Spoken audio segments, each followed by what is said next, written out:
We are lifting the curtain on a new show as the Eagles prepare to hang their second Super Bowl banner almost 7 months after hoisting the Lombardi Trophy in New Orleans. We recap all the offseason trades and break down this new-look roster. Then we look ahead at the 2025 NFL season opener as the Birds welcome a battered Dallas Cowboys franchise to the Link on Thursday night. Plus, the Titans are pushing for the playoffs, coming off a painful 3-game sweep at the hands of those filthy, dirty New York Mets. Bats came back in a big way. We'll look back at a historic performance from one of the game's most powerful hitters. If the Phillies make the postseason, do they have the depth to make a pennant run? And can those beautiful beaked birds go back to back, or even pull off what the Chiefs couldn't and go back to back to back? We'll be answering all those questions right now for the love of Broad Street.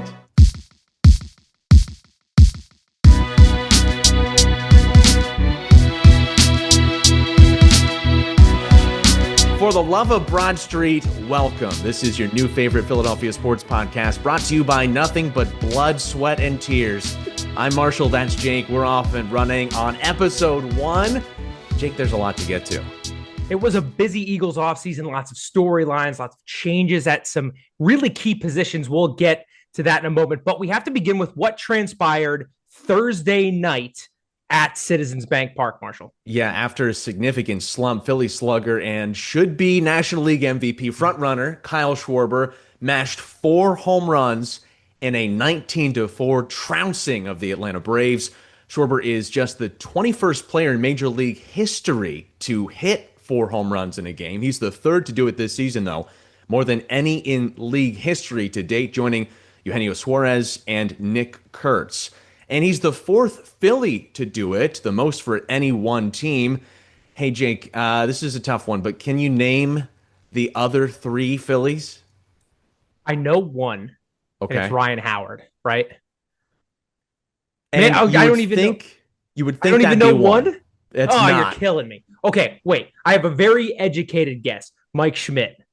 Okay, and that is one of them. Yes, he hit 4 on 4 consecutive at-bats in April 1976. The Phils beat the Cubs 18-16. Now, these last 2, I don't expect you to get because they are deep, deep cuts. I'm shocked Ryan Howard didn't do that. In all those multi-home run games, he never got 4.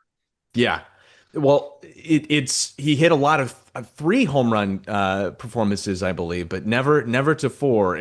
You have to get up enough times. You really got to be pummeling the team. True. And you can't get walked, which I was shocked that Schwarber didn't get walked at that 4th at bat last night. I just couldn't believe that they just kept throwing him cheese right down the pipe, and he does what he does. And yeah, like you said, 80-mile-an-hour curveballs in the middle of the plate, center cut, like to a monster, a bona fide monster. He is not hitting these balls just grazing over the fence. The 3 of them actually either hit the second deck or went into the second deck. That other one was an opposite field home run that kind of went over, but he hits these things. Well, it's funny watching him and Harper because you have 2 guys that can just mash baseballs. And I forget what game it was a couple weeks ago. Both of them hit a home run over 440, which is it's crazy to do once in a year, let alone twice on the same night. It's one of those teams that I just feel really blessed to be able to watch every night because it's just so you never know what's going to happen. It's really, really fun to watch right now.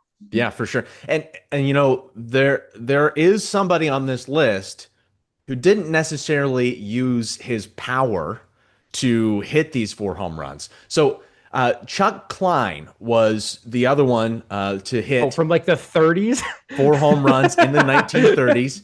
Yeah, there you go. And then there was one more, and this one I would never have expected you to get, and I didn't even know that this was a thing. Ed Delahanty hit 4 home runs in July of 1896. I was going to say, Marshall, I'm a really big Phillies fan. I've never heard that name before. Not once. I haven't either. And here's the thing. Nobody else on this list, there are 21 people who have hit 4 home runs in a game. Nobody else in this list can say that of those 4 home runs, at least one of them was an inside the park home run. Ed Oh, that's hit cool. 2 No way. inside the park home runs. Wait, any chance I'm putting you on the spot? Any chance you know where that game was played? Was it at No, the and I Polo tried to look Grounds? that up. I couldn't find it. They lost to the Colts, and I'm not even sure if that's a Baltimore franchise or not, but they Yeah, lost to the right. Colts 9-8 in July Imagine hitting 1896. imagine hitting 4 home runs and losing. Yeah. Like how awkward the clubhouse is after that game. Like, guys, come on. What I know. else do you And want me to it's do? very limited information we have on this, but he accounted alone for at least 4 RBIs, And probably more, right? I mean, probably you got to more. think. Yeah. Like, That's guys, I'm putting the team on my back. do anything, guys. Come on. Yeah. So the Or first player to ever Delahanty. hit 4 was Bobby Lowe in 1894, so just 2 years prior. And I had never heard of this franchise before. Maybe I'm just not as much of a baseball guy as I am a football guy. Well, that's the truth. But he was playing for the Boston Bean Eaters.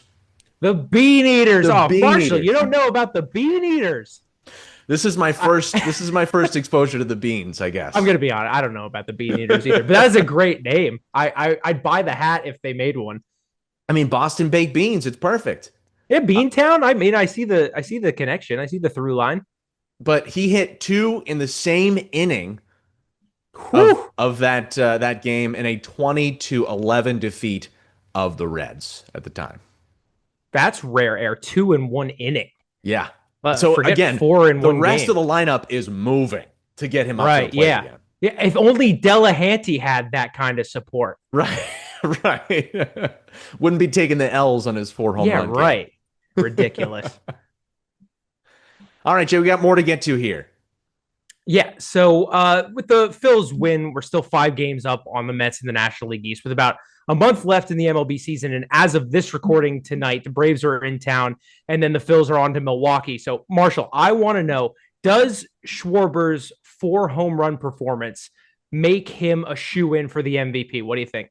I think at this pace, he's at 49 home runs. Obviously, he had that kind of 0 for 16 slide a few days ago, but nobody was hitting for some reason against that Mets team in that last series. We can get into that some, but at the pace of play and the display that he put on in the All-Star game at the finish, and I know that that's not necessarily something that you should be looking at if you're voting for MVP, but the way that he's swinging the bat right now, it is really hard for me to put anybody above him.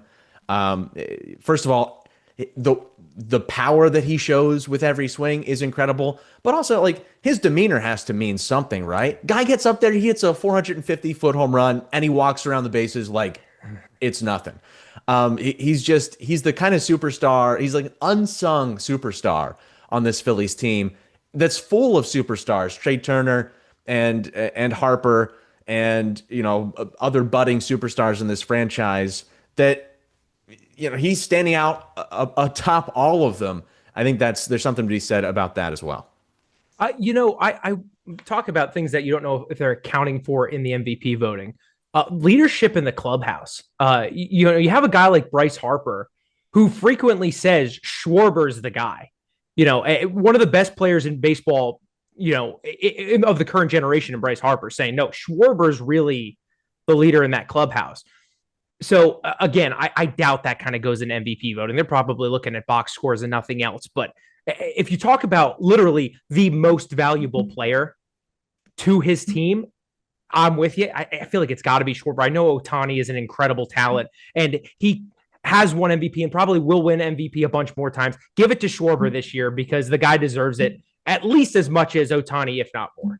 Yeah, and you're right about Ohtani. I mean, being able to pitch and being able to hit is a distinct advantage, and he's always going to have that advantage on his side. And I think again, he will win more MVPs. There's no guarantee that Kyle Schwarber is going to have this type of a year, be able to replicate this again. That's not to say that you should look at, oh, hey, could this guy win again in terms of can I give him this award or not? How worthy is he of this award? But at the same time, I mean, it's undeniable we're wearing the run that he's Philly been on. gear. They should just give it to him. Give it to the guy. Just give it to him. Come on. Hey, one of the things that has happened real recently with this franchise is one of the aces in the clubhouse is no longer with the team, and it's a real significant injury that Zach Wheeler is dealing with here. I mean, a health scare really, but one that could keep him out for quite a while. Obviously, we are our hearts go out to him and to his family in dealing with this, and we're glad that it was that it was detected. But at the same time, this leaves the Phillies in a very difficult position as they try and push towards the playoffs that are coming up in about a month and a half here.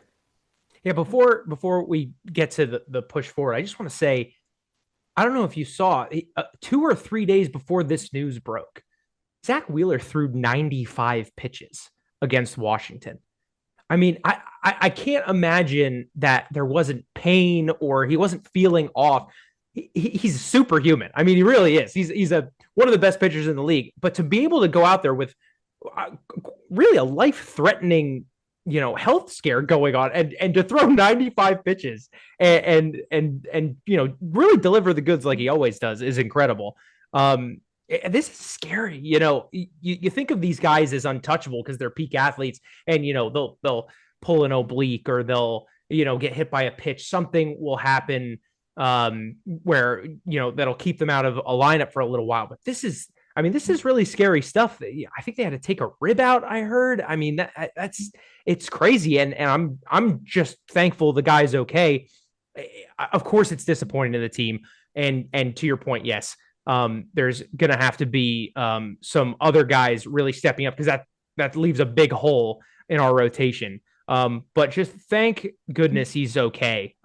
First and foremost, Yeah, one of the things that also needs to be okay is Aaron Nola, I know. because he was out on the injured list too. He's just back and he's not looking great. Marshall, I don't know about your thoughts, but in my opinion, he's got a lot of work to do to catch up to where we need him to be down the stretch here. Right, and we saw him against the Braves in that 19-4 victory. And this Phillies lineup, it's hot and cold. You can get that 19-run performance. That doesn't always happen. A 4-run outing for Nola may end up in a loss for this franchise on the wrong night. So obviously, he's been dealing with that kind of nagging injury since the start of the year, and it's good to see him back up in the system again. But he's going to have a lot more on his back as we push towards the playoffs here. And in previous postseasons, he's been very good. He's been very, very good for a long time, especially in the regular season. But in previous postseasons, he did not show up the way that many fans expected him to. You think about that NLCS against the Diamondbacks and some other blunders. Obviously, you can point the finger at him some. You can point the finger at the bullpen in those outings. But this is the time where he needs to be the ace that we know he can be. The question is, does he have the stuff still to be able to make that happen? Thankfully, hey, Christopher Sanchez still Christopher Sanchez, right? Yeah, Ranger is he's still incredible. playing decent. So there are guys in this lineup, there are guys in this pitching rotation that are going to have to really step up. Nola being the biggest, though. Yeah, I mean, if you just look statistically, and again, you kind of have to take it with a grain of salt because how much was that nagging injury affecting his numbers before he goes out injured? But I mean, his ERA is way up. The hard hit ball percentage is way up. Now, the one silver lining, if you're like really digging into the stats that you can look at, is his chase percentage is still way, way, way, way, way up, which is great. The problem is he's leaving too many pitches in that hitting zone. And, one of the things that I was thinking of is, if he doesn't get back to where he needs to be, we could stick him in the bullpen, right? Like maybe shake it up, only go once through the lineup instead of multiple times. But the problem is, at least in the limited amount that we've seen him since he came back, his problems are that first inning. Right. So that kind of throws that potential plan out the window. Right. Because in that 19-4 game, he gives up 3 in the first and then settles down. Mm-hmm. So maybe we're overreacting. Maybe he's just working his way back into form. But it is really concerning. If we had Wheeler I wouldn't be concerned. I really wouldn't. But now we don't. And, Sanchez can only get you so far. Rangers' velocity is down. He always kind of struggles later on in the year. Um, like you said, Nola stepping up would be huge for this ball club. I don't know if it's going to come because of all the seasons he's had with us, this might be the most challenging with the injuries. Does he have it going down the stretch? I don't really know. But I mean, we are in a situation where the lineup isn't necessarily, scoring 19 runs every night, but not even hitting every night. It's at Citi Field, Marshall. They looked really, really, really cold. They looked out of sorts, couldn't get anything going. I mean, they're facing pitching that they may end up seeing in a playoff round, right? This is a team in the Mets that could end up being their wild card matchup. Who knows? But there's you have to bring your A game to competition that you could face later. I didn't see that, especially. There was one night they didn't put up any runs on the Mets, and that's from a lineup that has the likes of Bryce Harper and Kyle Schwarber and Trey Turner, big money guys with a lot JT riding on Realmuto. there. I mean, right, Real Muto. I mean, you can go up and down. Castellanos, where is he? That's a constant question, but there has to be more consistency out of this lineup. The infusion of Harrison Bader, I think, has helped in some ways. I like his glove in center field. He's gotten a few big pop plays, but then you have the Gabe Kepler. He's hot and cold. It just feels like up and down the lineup, you don't have a spot where every night you can consistently count on them. Outside of Turner has been good. I mean, Turner, especially this year, has been overall, he's been really, really hitting a lot of balls. I mean, I don't know what his hit numbers are up to at this point. Yeah, he was near 300. The one oddity is something that's so frustrating to me as just a fan is like the home and away splits. Of course, you're going to perform better at home, but like this Phillies team, their home away splits are ridiculous. I mean, it seems like they can't lose at home. And then when they go on the road, it's a coin flip at best. And you saw that Mets series. I mean, we didn't look like we had a prayer. And the thing that I'm worried about is, if our record stays where it is, we're not going to have home field throughout the postseason. You can't just win the home games anymore. Right. They're going to have to deliver the goods on the road. And I question whether this team can do that. The oddity about Trey Turner is it took him until like August to hit a home run at Citizens Bank Park. Right. Now, kind of the reverse. Right, yeah, but he's not a prototypical power hitter, so you can forgive him of that. He is hitting like near 300. He's got the stolen bases are up this year. The defense, he was scaring me in April. I don't know if you remember, like his glove early on the season was terrifying. He figured something out because it looks much better. But the only guy that's really consistently hitting right now of all, I mean, besides Schwarber, is Marsh. True. Which is just a weird thing to say, especially because, again, in April, he couldn't hit the broadside of a barn. And now he's tearing the cover off the ball, which is good to see. I don't know if you saw Topper moved him up in the lineup for that first game of the Braves series, hitting fifth. I love that. I don't get the whole, we need to run the same lineup out there every time. Put the hot guys up higher. I mean, you've seen that a little bit too. Turner, previous seasons had kind of slumps and he was moved up and down a little bit. Castellanos has moved up and down. You got to ride the hot hand and you got to put them in positions to score runs. And that, if Marsh is going to hit in the 5-hole, we need a guy to hit in the 5-hole. That's plain and simple. I don't care who it is. You got to have a guy hitting in the 4 and the 5-hole. Right. As we look towards the playoffs, though, what are the teams that are standing out to you right now as the real significant threats, at least in the NL, to take the Phillies out? Obviously, the Dodgers are the Dodgers, and they're tough. And that's the one that everyone knew coming in. Oh, the Dodgers have probably the best lineup on paper in baseball. And I thought they would be our biggest problem. But now you're looking at the Brewers with 83 wins. You're like, where'd these guys come from? They're honestly right now, I'm a firm believer in the hottest team when the Right. postseason hits is the one that wins it. It's not, the best roster is going to get it done like you see in football a lot. But right now, I wouldn't want to play the Brewers in the postseason. I'd take the Dodgers over the Brewers right now, which I don't think you could have paid me to say at the beginning of this season. But right Yep. now, I mean, you don't want to touch them with a 10-foot pole right now.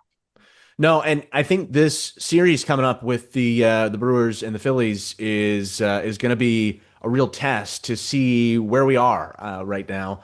Obviously, it was a lackluster performance against the Mets, at least so far in the series. As of recording here, the Braves have been handled. Kind of a switch for the last couple of years, where it was the Braves that we really had to stand up to. But this series with the Brewers, I mean, you have still Adames out there, Yelich, some of these guys who've been around a long time, playing a lot of ball. That they're stringing wins together and doing so in style. So that'll be a key to get out of these next couple of weeks and at least split or win some series here. Got to keep stacking them because the Mets, again, five games out with a little bit to go, but that's not a very comfortable lead at this Well, point. and a 4-game series with them coming up too. Don't forget. Now, thank the Lord it's at home, Right. because we did our time over in City Field and obviously it did not go well. But if we could take 3 of 4 from the Mets when they come to town, I'm going to sleep easy. If that series gets split or heaven forbid, we lose that series, it's going to get dicey down the stretch. And that brings me to my next question for you is, what do you think the biggest key for a World Series run is for this Phillies team, let alone just making the postseason right now? Right. I think it's got to be that consistency at the plate. We have seen the ups and downs throughout the year, hot and cold streaks. Even Schwarber, a guy who has been really consistent. We just saw against the Mets, and prior to that, 0 for 16 for a little bit there, as I mentioned. But it's got to be consistency at the plate, and then the bullpen. We have. Oh boy, the woes that we have gone through as fans when it comes to the Phillies bullpen over the last few years. The bullpen to me is important. Adding Duran to this equation, having that consistent closer, that's going to be vital. Gone are the days of the wind up of our friend who has bounced from Baltimore to, I don't know, where is he now? Is he back at the Braves again? I honestly, you need to put a bell on that guy because I can't follow where he goes. Yeah, I know. But Anyway, I don't want that sort of an ending to a Phillies season again. So for me, it's batting and bullpen. I think every season, every team could come down to that. But what are your thoughts on that? yeah, honestly, I was going to mention the bullpen as well. But back to our Aaron Nola discussion is this rotation because with Wheeler in there, I think we have one of the best rotations in baseball. Without Wheeler in there, you start to kind of look around and you're relying on an injured Aaron Nola. You're relying on Taiwan Walker, who, I mean, has been better. I mean, it needs to be said because Phillies fans love to give that guy a bunch of trouble, but he has been better. Uh, Although he's not a guy that I really want to have to lean on in the postseason. But right now, if Nola can't get it figured out, we're in a situation where obviously Sanchez, I think you can depend upon. Ranger, I'm pretty sure we can depend upon. And then after that, you're kind of looking at Taiwan Walker. Right. So that's a little concerning to me. But I think given the track, if we were having to rely on Walker last year, I'd be panicking right now. I'm not at that place yet. Yeah. I say With the yet other because arms, right. Well, and we'll see, right? Every day's right. every day's things are Yeah, changing. you're praying to the baseball gods to just let him get through 5 or 6 innings Right. with just a decent score. But he's been doing the job. He has been. He has been. Well, yeah, fingers crossed for sure. So, as we look at this franchise right now, we have a lot of big pieces that are here now, may not be here tomorrow, may not be producing the same way that they are today. Kyle Schwarber's not getting any younger. Not that he's incredibly old, but he's, I think, reaching his peak. The next couple of seasons are his peak seasons. He may be experiencing his peak right now. Who knows? Bryce Harper, obviously, he's played for quite a while. He's getting up there in years, and the injuries are kind of mounting. We're seeing him have to take time away because of injuries a little bit more often. Castellanos, the nucleus of this team, really, Real Muto. They're all aging together, and we saw the Howard, Utley, the Rollins team have a couple shots at this thing and then not get back to it, and then the whole band was broken up. How far away from that are they gonna get a ring before this window closes? Well, and you kind of think they got to do it this year, really, which is scary to say, but we have to, as Phillies fans, really come to grips with the reality that we might not have Schwarber going forward because that man is going to get paid. Yeah. I hope we pay him. I don't know if we can pay him though. Right.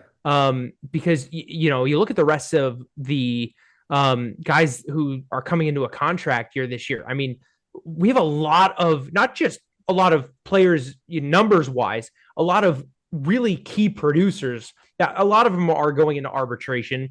So in theory, you should be able to keep those guys. But I mean, JT Realmuto, contracts up. Schwarber, contracts up. Kepler, contracts up. Luzardo, that's a guy I forgot to mention when we were talking about the rotation. His contract's going in arbitration. The Durantula that we just got, he's got an arbitration year. So these guys got to get paid. We've seen the Phillies be willing to spend, but are they willing to really back up the money truck to keep Schwarber? Because after the year he's had, someone's going to pay him. Again, I hope it's us, but you saw the Cincinnati Reds like letting his dad throw out the first pitch. They clearly are making a move for him. They've got a lot more cap room to play with than we do.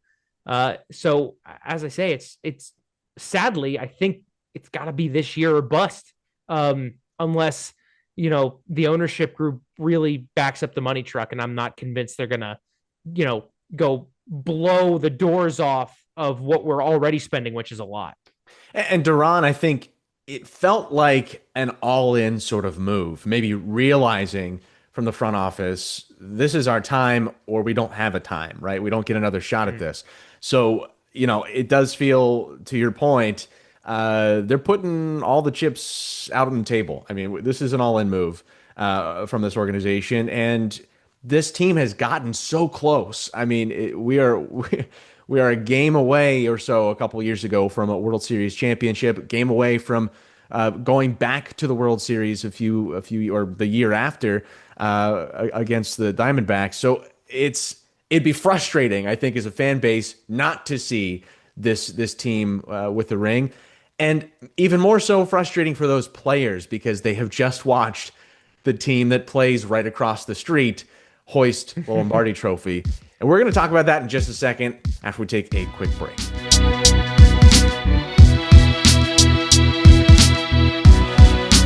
Enough talking about these Phillies, these people, they haven't won anything. Let's talk about the champions, right? Let's move across the street to the link where the Eagles are counting down the hours to a primetime matchup with their arch nemesis, the Dallas football Cowboys. But it's being billed by some as a heavyweight fight. We, of course, know that's just delusional Cowboy fans. There's no doubt who has the edge here coming into the matchup, Jake. But not only are the Birds about to hang a Super Bowl banner with Jerry in the house, something the Cowboys haven't sniffed in our lifetimes, but the boys from Dallas are most certainly going to be outmatched from top to bottom. Jake, it's been a busy offseason. So before we get into this matchup, let's talk about what's happened to this roster since February. The key pieces on offense, we know, are still there. The only real notable loss to me on offense right now is guard Mekhi Becton. Kenny Gainwell, who not too long ago was the Eagles' season-opening starter at running back, is now a Steeler. So outside of Tyler Steen at right guard, it's kind of a rinse and repeat on offense. But the depth on the line has been a concern. The Eagles brought back Super Bowl champion Fred Johnson within the last few weeks as insurance. So, Jake, my question to you, is this still the best offensive line in the league? So at full strength, I still think so. Obviously, we won't know for sure until Steen gets some game time at starter. But what I'm concerned about, especially with the Landon Dickerson injury, is the depth. Howie goes out and gets Johnson. That's a great move. He's bringing back a guy we know can do the job at either tackle spot. Right. But once you move into that interior, I have some concerns. Brett Toth, Matt Pryor, Drew Kendall, can these guys do what Steen did last year and be that insurance policy where if one of those interior guys goes down, you don't miss a step Yeah. from your backup?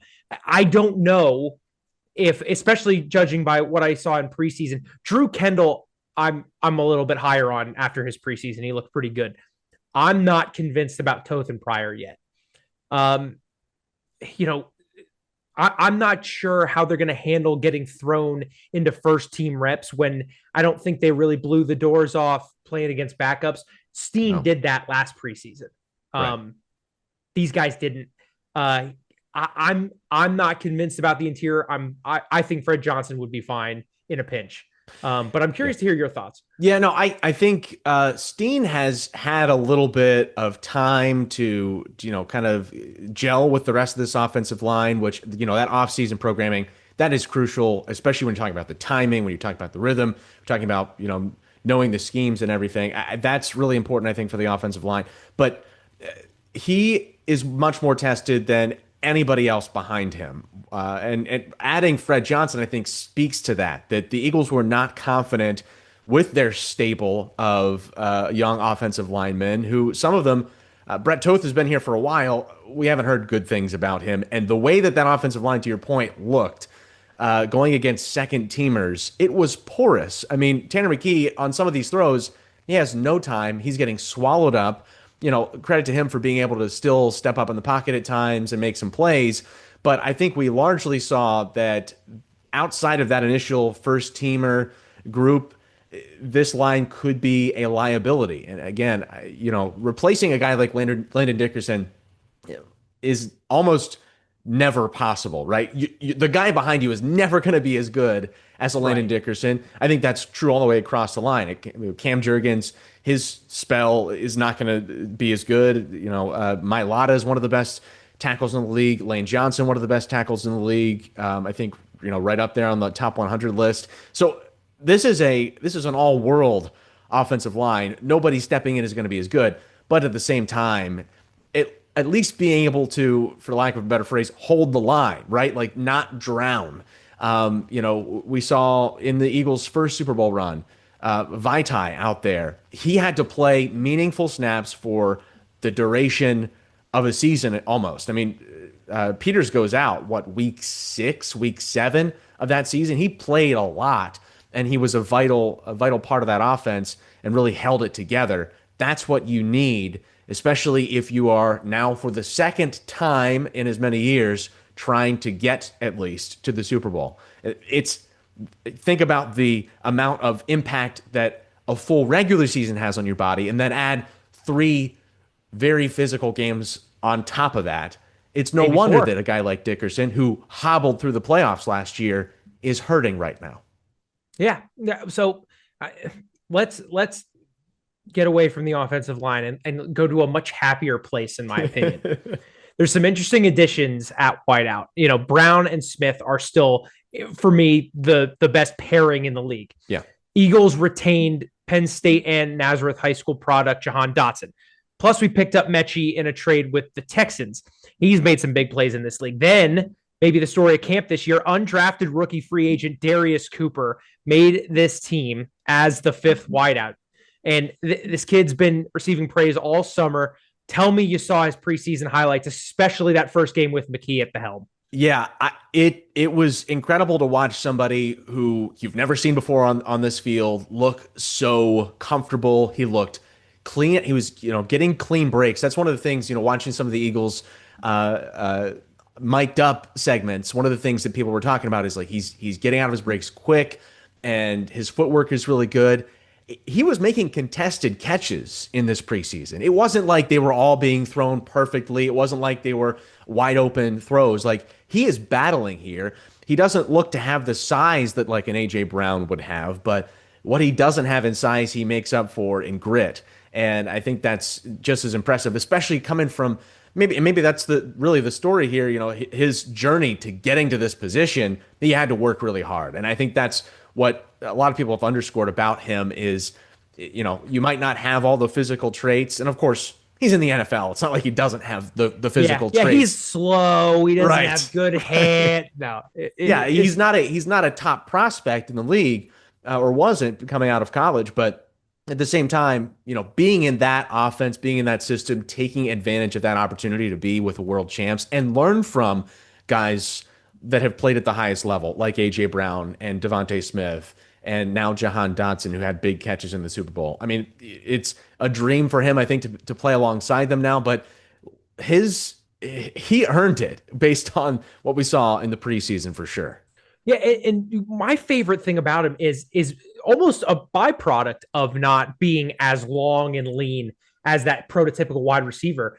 He looks like a running back. Yeah. I mean, when he gets on the ball, those tiny little safeties and corners don't look like they can bring him down. Right. And I wonder if that's why they kept him as that fifth receiver, because I can see some plays where you kind of dump a ball off to him on like a quick bubble screen or something. He's going to be tough to bring down on the outside. Now how much they utilize him, especially with Dotson looking as good as he did this preseason, I'm not sure, but I'm excited that there's just like another tool in the toolbox for this offense, because like we've said, best tandem in the league with Smith and Brown. If Dotson can keep it up, he's a real weapon at 3, Mechie at 4, and then this guy toss him in every now and again. I think we could be really, really dangerous. When have we had this amount of riches at the wide receiver position not in my lifetime, I don't think. No, I mean, because that's kind of the joke about the Eagles, right? Is we'd have these great teams with no wideout. Like, you know, Fred X was our one at one point, right. You know. I mean, that was kind of there. Yeah, right. Pinkston. Though this is our curse as Eagles fans, typically, is the wide receiver position. And now it's arguably the deepest position we have, which is just weird. It's not like the norm. It's crazy. You know, 5 years ago, I think because of COVID, it feels like a long time ago, but it's not that long ago. And 5 years ago, our offensive wide receiver starting core was at one point Jalen Reagor, Travis Fulgham, JJ Arcega-Whiteside, and yuck, and 84. Oh man, I can't think of his name. Greg, yes, Ward. Greg Ward, yeah, the backup quarterback. Yeah, like that, to come from that to the stable of absolute dogs that we have to throw to now. Britton Covey. I mean, Britton Covey got cut and is on our practice squad because of how good Cooper looked. We have a guy who has a Super Bowl ring on the practice squad. Right. I mean, what other team can really say that? Yeah. So the offense is looking good. I think we're optimistic about where the offense stands, and we'll talk about Saquon in a minute too. But on defense is where I think things are really looking a lot different and maybe a little less promising. There's some question marks. The Eagles were number 1 in total defense last year, allowed just 33 touchdowns. That's third fewest. Number 1 passing defense, 10th against the run. While the Eagles paid Zach Bond at linebacker, which I think we needed after a breakout season, Nakobe Dean is still on the way back from injury after tearing a tendon in his foot during the playoffs. He's not expected to be back until very least, week 5. Now, enter Eagles' first-round draft pick, Jahad Campbell, another SEC pick by Howie, who would have gone much higher in the draft if not for injuries. He looked like a beast in training camp, Jake, and he'll likely start week 1. He's listed alongside Jeremiah Trotter Jr. on the Eagles' official depth chart, at least right now. Trotter could also have some meaningful snaps on the defense in his sophomore year, but again, I think Jahad separated himself in the preseason as we saw his play and his freak ability. He's an athlete for sure. Yeah, and it's funny because, you know, when I look at those two guys, Campbell and Trotter, they're almost the complete opposite football player. I mean, Campbell is like this, you know, prototypical physical specimen at the linebacker position. He's 6'3". He runs a 4.5 40, which is crazy for a linebacker. But this is my humble opinion. He needs that athleticism because he's a little bit slower to read the play Right. than Yeah. your typical starting NFL linebacker. Now, granted, he's a rookie. I'm sure that'll come. But just the exact opposite of Trotter Jr., who is the teeniest, tiniest NFL linebacker I've ever seen, but can read a play seemingly before it even happens. Yeah. I mean, he's got probably, for me, one of the best football IQs I've ever seen, particularly just on this defense. We have a very, very young defense, and he reads the game like a veteran. Yeah, he It's does. just, And maybe that speaks to his can he get there? Right, and maybe that speaks to his pedigree. Obviously, coming from the likes of his father, who played here and was a quality starter here for a number of years. He looks like his dad. The stance is the same as his dad, and I wonder how much of just that. Yeah, even the celebration. I wonder how much of that he soaked in throughout childhood. It's going to be interesting to see though how this shakes out, right? If Campbell has a good start to this season, let's say he does end up starting, I think it's kind of leaning that way as long as he stays injury free. He ends up starting. He has a really breakout first couple of games. What do you do when Nakobe comes back, right? Because now you've got an issue where a guy who is a little more injury prone, we've seen throughout Nakobe's career, this is just something that's followed him even prior to arriving at the Eagles. And that was the knock on him coming out of college. So to have a guy in there who knows the system in Nakobe, has made those big time plays for you throughout his time, at least in the last couple of seasons, and say to him, well, this Jihad Campbell guy is a game breaker, right? That's going to be an interesting rotation. Again, a wealth of riches, perhaps. So not a bad problem to have, but nonetheless a problem. Who's going to be the linebacker moving forward? I mean, it's a good problem to have just because you're talking about Jihad Campbell had an injury. He was coming off in college, right? So you're not talking about two guys that are completely healthy all the time. If we have injury prone guys, which as we've seen, the Eagles have taken bets on these guys, and for the most part, they've panned out. But when you do that, you need depth, and I think Howie's done a great job in building that depth because of, these two guys we're talking about with Dean, on the PUP list, and Smile Munden had a great preseason. I mean, I don't think he, is going to play over these other three guys we're talking about. No. But if the need arises, I don't think it'll be a huge loss if he has to step in for a few games here and there. It's concerning that we're such a young team, but that talent level is pretty high considering they're so young. Yeah, for sure. Let's move to the defensive line here. Gone are Brandon Graham, who retired. Milton Williams is now a Patriot after a monster Super Bowl performance. And longtime edge rusher Josh Sweat took a deal with Arizona after a similarly dominant Super Bowl 59. I think that was the toughest one for me to take. But those seem like some big shoes to fill until you look at who is still here. Jalen Carter, of course, establishing himself as one of the most feared interior rushers in the league. Nolan Smith looked even more polished on the edge during the playoff run. And second-year man Jalix Hunt has been the talk of the town after flashes of promise in the Super Bowl. And after flashes there, Jordan Davis also faced some questions about his fitness. He has played well in the run, though. Muro Ojomo is the other name that's listed as a starter for this team, at least right now. Jake, how do you feel about the line? Can it remain as dominant as it has been? I mean, the Eagles have had premier pass rushers for quite some time now. Okay, here's my big hot take for the episode. Jordan Davis has a monster year. Oh. I that's the hot take. Hear me out. Okay, the guy formerly known as DJ Oreo has apparently cut a bunch of weight. Everybody's saying he's as fit as he's ever been. Pair that with Carter almost assuredly getting double teamed every single snap of this year. Totally. Jordan Davis is going to be one-on-one all year long. If he is as fit as everyone's saying he is, and he has the same level of production that we saw him have in college, we could be looking at a year when Davis has better stats than Carter.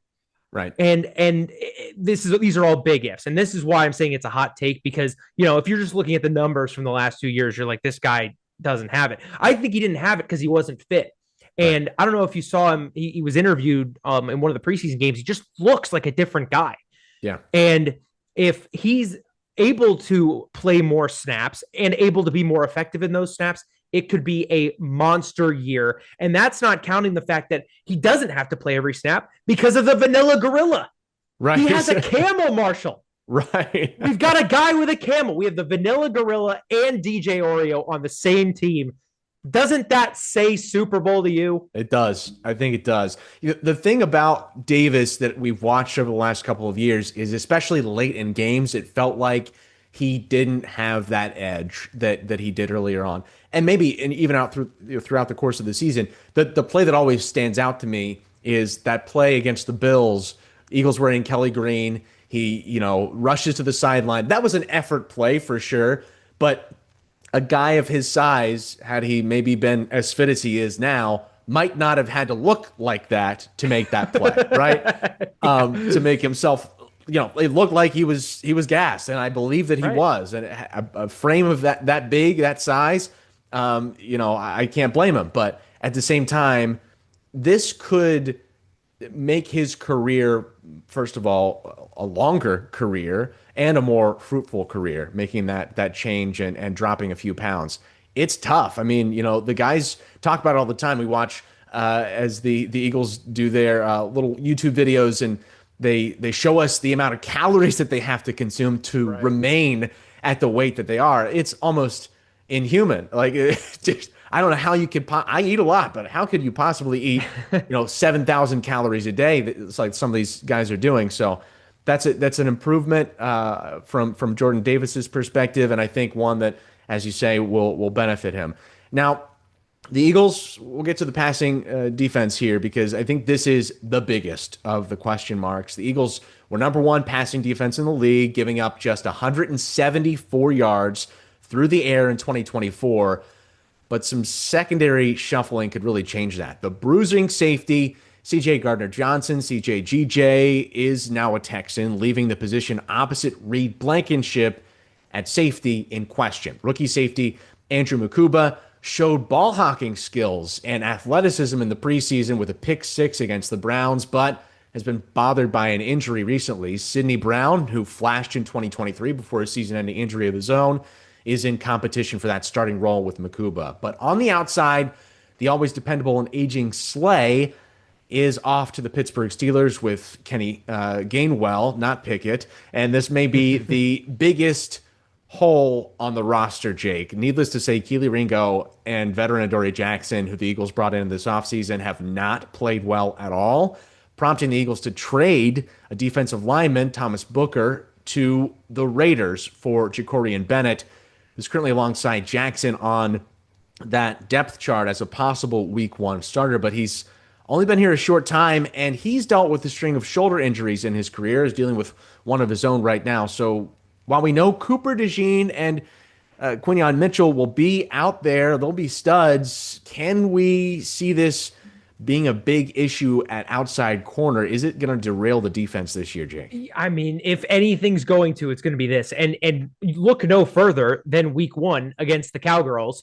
Because, last year, Quinyon was just following CD Lamb around and pretty much shut him down. And Dallas didn't really have any other kind of scary threat to prevent us from doing that. This year, they bring in Pickens, who, he's got the locker room baggage. We've heard that story, but he's a bona fide threat down the field. And I'm high on Jacorian Bennett. I think he's solid, but he's coming off a shortened preseason. He's another guy with injury concerns. I'm not sure he's ready for a full workload this early in the season. I'm not high on Ringo or Jackson. I think they both looked rough in the preseason. I worry we're going to get torched by whoever isn't matched up, locked up by in Guantanamo Bay. Yeah. And it's going to be the story of the season, I'm afraid, at least until Jacorian Bennett is firmly, into the system. I don't know that we're going directly back to the Kerry Williams, Bradley Fletcher days, But at the same time, Those were dark days. we know the pain of not having two good outside corners. The years with Asante Samuel, Sheldon Brown, those were strong teams. You remove one of those guys, and now this opposite end of the field, somebody's got a target on their back. So nobody was throwing to Quinyon last year. I think that only heightens this year, given the teams have seen what he can do now. Everybody in the league knows who he is now, and they're going to be watching where is he on the field. I think the question to me is, do you send DeJean to the outside corner? You have a guy that is really, really good in the nickel, one of the best nickel corners out there, and he's valuable near the line of scrimmage. His tackling ability, we saw it against the Bengals last year, stopping Jamar Chase on a fourth down. We saw it against Derrick Henry, hitting him near the backfield and planting him into the turf. I've never seen this from a nickel cornerback in recent memory, but do you want that guy also following your second best receiver? Are his cover skills there to be able to make that play? Well, and whether or not his cover skills are there, you saw it with Avonte Maddox. When you have a guy who's a specialist at that nickel corner position, you don't want to move him off. He's good at it. You're missing that guy who can come up and hit Derrick Henry in the box. Jacorian Bennett, that's where he was playing for Vegas for the most part. And I'm confident he could slide into that slot corner and do the job. But with his injury concerns, do you really want him in that role? Maybe move, like, I would be more willing to move him to the outside and let him give it a try rather than take DeJean away from what he's proven to be. Maybe I'm overreacting because it's only been 1 year, but I think he's one of the best in the league at that slot. I think that that's kind of the consensus across the league. The way that he's getting attention, obviously, when you have a pick six in the Super Bowl, it rises your level of fame pretty quickly. Also, starting with a podcast with Reed, Exciting Mics, he's been very visible right out there. But at the same time, his play speaks for itself. Let's take a look at the opponents here in 25. We have the Cowboys week 1. It's the Chiefs, who we saw in the Super Bowl, but late in that game, although it was basically decided at that point with our backups playing, right? With the backups playing, but the Chiefs did make some big pass plays in that game. The Rams, you're dealing with Puka Nacua. We know the Buccaneers are always going to be tough from a wide receiver standpoint. Mike Evans, he's another 1,000-yard season last year. The Broncos, I don't know that they have anybody that really stands out to me, but Giants, that defense, though, I mean, it's probably the best defense in the league. Potentially. The Giants still, they have reloaded a little bit there, but again, Neighbors is the one you look at when you're talking about the secondary. Justin Jefferson is going to be followed when the Eagles play the Vikings by Quinyon pretty much the whole game, I would assume. But Giants then you got to remember, though, they brought back Thielen. That's true. There's another weapon that's going to pick on that opposite corner from right. Quinyon and Addison. I don't think you can forget Addison right in that conversation either. I mean, I would put that tandem up there with the Eagles in terms of best wide receiver tandems in the league. Yeah. The Lions, man, I don't want to think about number 14 flying all over the field. No. Or Jameson Williams for that matter. Jameson Williams he has the speed on the outside too. The Bears, the Chargers, Raiders, Commanders. Scary Terry is always going to be a threat. Debo added to that lineup. So again, you're thinking that whoever's going to play the second corner is going to be covering Debo. And the Bills, always a formidable opponent, especially playing. I think that game is in December, either December or January in Buffalo. That's a tough one. Yeah, I mean, it's the curse of winning a Super Bowl is that you're always dealing with one of the toughest strength of schedules of the next year, and I'm pretty sure we're top 5 this year. And listen, if this was last year's team, I would say nobody scares me. But again, it's that second corner position that we keep talking about. You have so many teams. Granted, I think we match up better with the Chiefs this year than we did last year, just because with Rashee Rice's suspension, you only really need to keep tabs on Xavier Worthy, and then all the rest of your attention can go on Kelsey. But a lot of these teams have that second wide receiver that is going to give us a lot of issues. The Rams have Devontae Adams now. The Bucks have multiple wide receivers that can get the job done. Baker Mayfield looks like a new man. Right. It's gonna be a challenge unless one of those guys we were talking about steps up at that second corner position. Because if not, you're gonna have to double team that second guy, then the slot guy might burn you, or the tight end might burn you, and it's going to be the dominoes falling, as we've seen a lot of times with our past teams. Right, and that matters for the Eagles' offense because Saquon, we want him to have the rock as much as possible. Right. That was really the formula for the Eagles in 2024. Hand the ball to Saquon. I mean, more yards than any running back in NFL history, postseason combined with regular season. I mean, he's going to have to carry a lot of the load again, and you assume that he would. But being in those close one-score games, the Eagles have proven that they will still run the ball. But you don't want a team like the Rams or the Packers or the Commanders getting out to a 14-point lead and then forcing Jalen Hurts to toss the ball down the field with no option to hand it to Saquon. I think that balance in the offense was really what made this work. I'm curious, too. Saquon has this record season. It's tough to repeat something like that, especially from just a physical standpoint, the amount of carries that he took last year. But where do you see him heading this year? How do you see this playing out for him? I think that's a question of, does the offensive line stay healthy, and does Tyler Steen live up to the potential?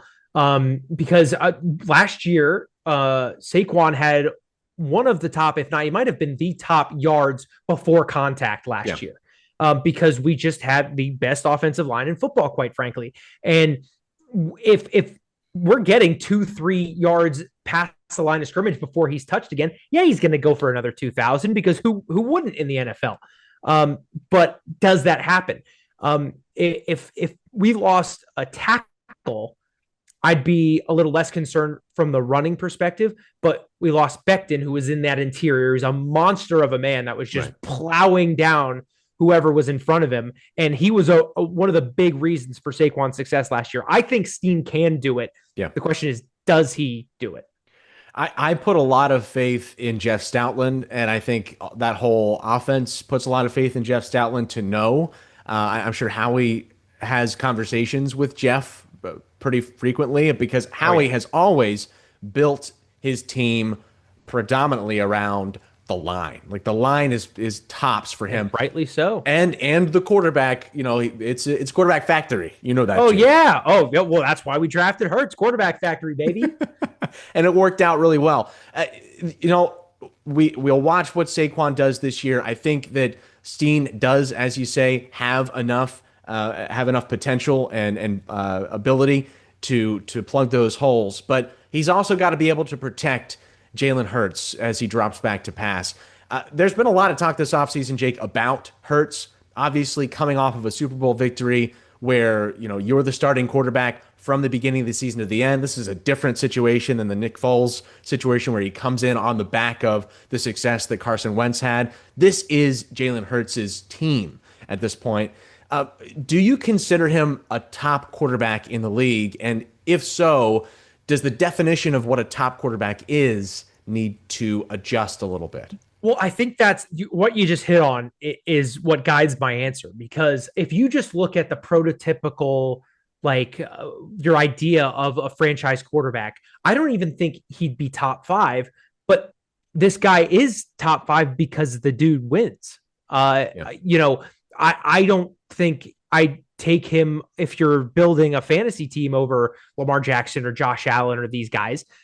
But the thing is, you can't fault a guy who wins a Super Bowl and was in another Super Bowl. And, knock on wood, I'm knocking on wood here, that a guy that doesn't get hurt very often. He gets nicked up, still plays through it. That's a huge thing for a winning quarterback, because he's got to be in there. And the one knock that is very rightly thrown on Jalen Hurts is we were one of the worst sack offenders last year, but literally first in the league at average time to throw, over 3 seconds. Yeah. So if he can just progress in not taking sacks, then he has a legitimate shot at being the top quarterback. But as things stand right now, I'd take those guys, Joe Burrow, even Mahomes over him. If we were just building a fantasy team, Yeah, that's Josh not Allen, reality. Lamar. That's the kind of short Right. list. And when we look at Hurts, we judge him based on the wins and losses. He's 49, 27, and 1 in his career. That's a pretty significant That's win-loss what makes him margin. top, right? Right. Yeah. And so he's a proven winner for sure, getting to 2 Super Bowls by the age of 27, even getting to 2 Super Bowls, let alone winning one of Winning, them. yeah, won one. And short of a holding call, potentially having a chance to win a second one, but it was a close enough game there. You know, he was My blood competitive. pressure's rising. You just said those dirty words. Yeah, two of the best, I think, Super Bowl performances ever came at off of, with the right arm of Jalen Hurts and his legs, of course.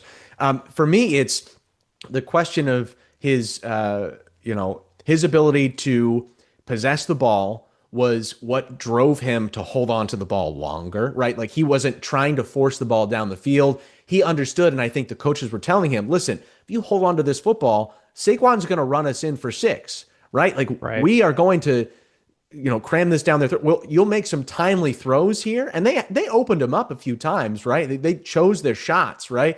At the end of the Super Bowl, what I think was really the end of the Super Bowl, Nick Sirianni's saying, call it," and they take the Over the the top. dagger Yeah. down the field, and that's a massive perfection throw in the biggest moment on the biggest stage.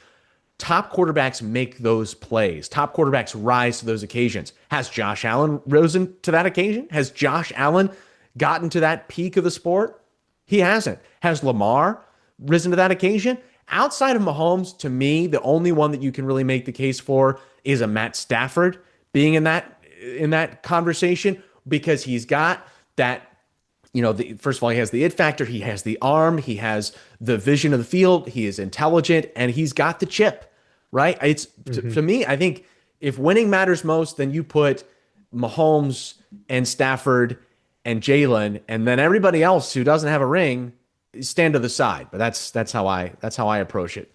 And that comes to our next question here, which is, can this team do what the Chiefs did not do? Can they, first of all, get back to the Super Bowl this year? It begins next Thursday or on Thursday.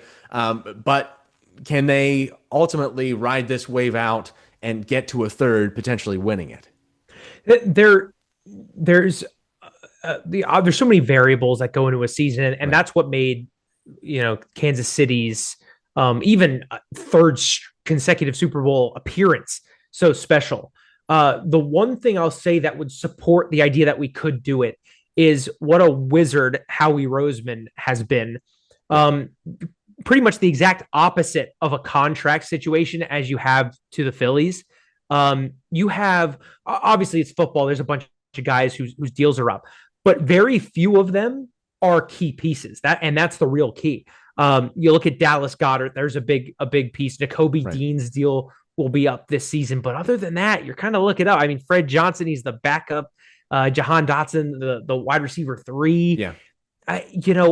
Howie's done such a good job of doing what a lot of owners, but in particular Jerry Jones, has failed to do: recognizing your talent and just locking them down. Yeah. If we can pull it off this year, there's no reason you can't do it next year. In fact, I think this year will be more difficult than next year would be, which is Right. crazy to say.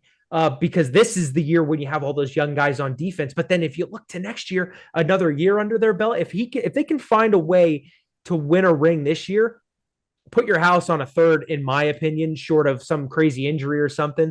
But other than that, I mean, Reed Blankenship's another one I missed. I apologize, but Yeah. 3 out of how many that could be in a contract year? I mean, in theory, you re-sign at least 2 of those guys, and you're right back to the heights that we saw last year. In theory, Yeah, and we can heap praise on Howie all day. I think the thing that has given him so much credibility is his consistency on hitting picks, as of late at least, it's been incredible. The way that the core of this team has been largely built through the draft, outside of uh, an acquisition of an AJ Brown, a piece like that, a Saquon a year But that ago. was a draft night move. I mean, the AJ Brown thing. So Right. can I mean, count that, in my technically, opinion. and Yeah. he used a bunch of draft picks that he acquired in the Carson Wentz trade to do that. Right. So it all kind of circles back around. I think that is the moment, though. If we look back, that is the moment where things shifted. It felt to us at the time, I think, like a groundbreaking kind of seismic quake for the fan base to move off of a Carson Wentz and move to Jalen Hurts. But somebody knew something that we did not know. And that specific move has turned around and led to boundless fruits for this organization. Cooper DeJean and Brown and all the draft picks that we've had that really hit in the last couple of seasons have come in large part from that decision to move off of Carson Wentz and not pay him the big bucks. That the teams like the Cowboys have taken big swings on players like that.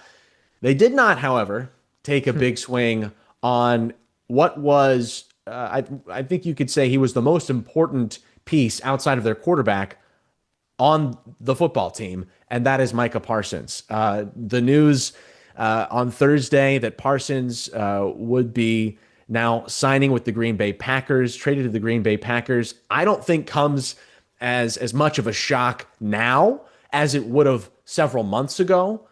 But still, that is almost, to me, a give up on a season for the Dallas Cowboys.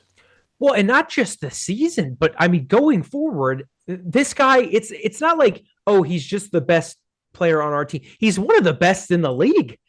Right. And I don't understand. You give Dak Prescott, a man who's proven pretty much nothing, one of the biggest deals in the league, and then you have a proven guy like Micah Parsons, and you give him nothing. I don't understand. I want to provide some context in that I think it's hilarious. I love the fact that he didn't resign. I just question like what is going on in Jerry's head Right. to not resign this guy. Yeah. I mean, and like I mean, I know he's got 2 first rounds in return for him, but is that really worth a guy that's proven at this level? I don't think so. We are almost here, Jake. The Eagles opening the season at the Link. We're going to hang the banner right in front of Jerry. We're going to stick it to him. It feels so good. Link is going to be absolutely on fire watching their Super Bowl champion team come back out. Another Lombardi in the Link. So that's really exciting. But what do we expect from this game? Obviously, the Eagles coming in with a lot to play for, a lot of expectations. At least in my recent memory, it seems like when the Eagles have high expectations, they don't live up to them. But the curse of being a Philly fan, Marshall. I mean, what are you thinking? I see us winning this game. I think it's going to be ugly. The normal Eagles Cowboys game is ugly, but right. They're coming to us week 1. We're waving the Super Bowl banner in their face. I just think it's going to be one of those just really nasty, like penalties every other play type of game, like a tough watch. But I think we've got the better roster. Yeah. I think we've got the home field advantage is going to play a huge part. Give me 35-21 birds. Yeah, don't forget that they're coming in with a new head coach as well and a new offensive system that Dak Prescott has to learn. He has not been in the system before. There may be some carryover in some ways, but this is from my knowledge at least a very new playbook for this guy. Not that he can't learn a new system, but there are always growing pains. And if you look around him, outside of Pickens, outside of CeeDee Lamb, the running game is non-existent to me. I mean, they have Miles Sanders now, but with no offensive line behind a not great offensive line. Yeah, what does that matter? We could see him break a few. We'll see, but to me, this is a decided contest before we even walk and do the coin flip. We're looking at an Eagles win.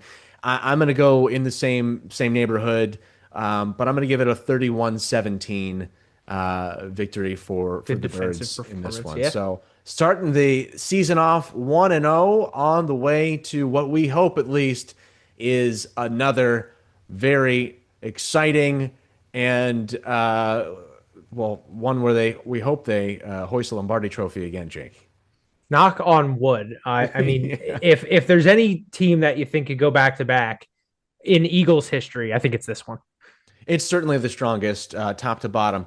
But we will watch along with you at home, and we're excited to get this season rolling. As we continue, we'll be here every week talking about the Birds, talking about the Phils, and everything in between. So we appreciate you being here with us for the first episode of For the Love of Broad Street. We'll see you next week.